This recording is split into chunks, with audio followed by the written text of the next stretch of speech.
Leksimizi devamlaştırıyoruz hürmetli vatandaş. Bugün Cizdağı Kemal Toplusun çiğel. 8. ayın 5. günü hafta cüme. Enlikteki mavzumunda. Amerika Koşmuş Ştatları Avustralya'ya raketa uğurlaştırdı. Avustralya mındak dedi. Raketa Congo'ya yetip baralaydı. Mavzulu haber 8. ayının 4. günü közütüş doğru ilan kılındı haber. Mındak başladı. Uatlarımız sapıldı raketa gelişimeden çekinip çıkan deyin ki yani Amerika Koşmuş Ştatları uatlarımız sapıldı raketten tetkik kılış ve orunlaştırış ne?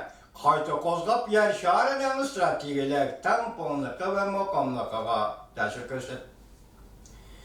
8. ayının 4. günü Amerika Koşmuş Ştatlarının devlet işlakatı ve Mike Pompeo Avustralya'nı ziyaret kılıp mındak görsetti. Avustralya'nın şimalı ve koruluk raketa uğurlaştırış. Amerika Avustralya eski devletten menfaati uygan. Şu günü Amerika Koşmuş Ştatlarının yeni tayinlengen devlet müdafiye ministeri Mark Esper bundak dedi. Cumhur'un mevcutluğu Hindi Tinç Okyan rayının makamlığını devretti. Bunun bir gün Mark Esper Asya'ya raketa uğurlaştırışla oylaşamaz diyendi. Cumhur'un Avustralya turuşluk baş elçihanısından bayanat 4. günü mındak görset. Amerika, Avustralya Cumhur'a davetmalap ilan kılgan bayanatını kat'i kabul kılmayımız.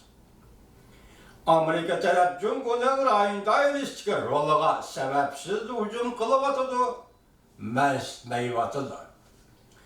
Avustralya matbuatlarında görsetti Amerika uğurlaştırılan raketanın etiliş mesafesi 5500 metre. Bunda da pek kısa oldu bu vatandaş. 5500 metre degen 5,5 kilometre degen. 5500 metre. Cumhur'un cenubu taraflarına itip baralaydı. Demek Avustralya ile o vakit Cumhur'un cenubu tarafları fakat 5 kilometre ve 10 kilometre çamısı zaman Muşu sanlı taze hata yazıp koydum kadar bilmeye kaldım vatandaş 5500 metre yaptı. Bundan buraya Cumhur Taşkı İslam Ministeri'nin bayanatı seyahatçının mındak görsettik. Amerika'nın uatlarımız sapılık raketa gelişiminin çekinip çıkışı öz aldığa her bir üstünlükün ilerleşi maksat kıldı.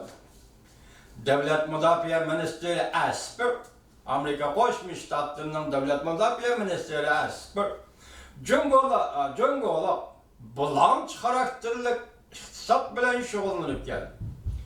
İnsaniyetke ortak bulgan ayılları Cumhur öz aldı herbileştirdi. İsmail Cenubu Denizli gözü sıvasıdı. Şimdi Tinç Okyanı rayını buzgunçuluk edip geldi. Şimdi Tinç Okyanı rayını makamlıkı buzgunçuluk edip geldi. Bu geplerinin özde eğer hürmet vatandaşlar.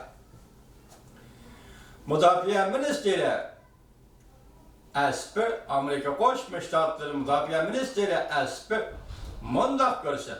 Şunun vakat işinimiz ki, şimdi Tinç Okyan rayını hükmürallık kılamaydıgan işkence bir devlet yok. Biz istifaklaştırımızdan karlaştırıp, bu rayının bir haterliğe koyulgan ciddi taleplerine ciddi cevap verişimiz lazım. Bu geplerine salmağı başka durvatıdığı vatandaş.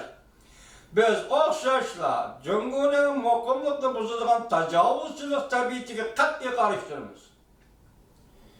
Mukamlıkla bozgunculuk kılış cümleden uçuk deniz sahalarını her birleştiriş. Bulançılık karakterde iktisat ile iş olunup, karz bir iş bilen ilgili hukuk gelişimini bir taraf kılış. Mesela başka devletlerge karz verip, mesela Tacikistan'da, Kazakıstan'da ve başka Asya'daki devletler, hem de Afrika'daki devletler hatta, şuna karz verip, onlarda zimin talep kılış. Bu Xitayning hazır kılıvatkan işi var. Avustralya'nın şimalideki şehir, Darwin şehri, raketa uğurlaştırılan şehir bu. Yani şu şehrin etrafına raketa uğurlaştırdı. Amerika uğurlaştırılan raketanın etiliş müsabakası 5500 metre yukarıda görsetti. Agar raketa Darwin şehri tarafı orunlaştırıldıgan bolsa, Congo'nun janubi tarafli zerbi güreş dairesi işçiyi görür.